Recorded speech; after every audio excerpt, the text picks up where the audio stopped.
నిండుకుండ కాదు కనుక తొణుకుతుందది అంత వింత అందులోన ఏమిటున్నది నాలో తెలివికి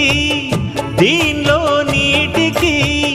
పోలికే గుళుకు గుళుకు పలుకుతున్నది అమృతం లాంటి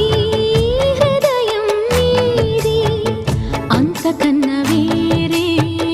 వరమేది అది తెలిసి కూడా కసురుతుంటే నేరమెవరిది కోపం వస్తే మండుటెండ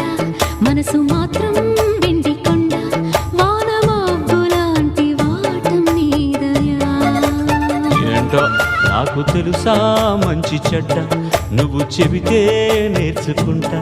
నిన్ను నమ్మినాను అంతా నీ దయా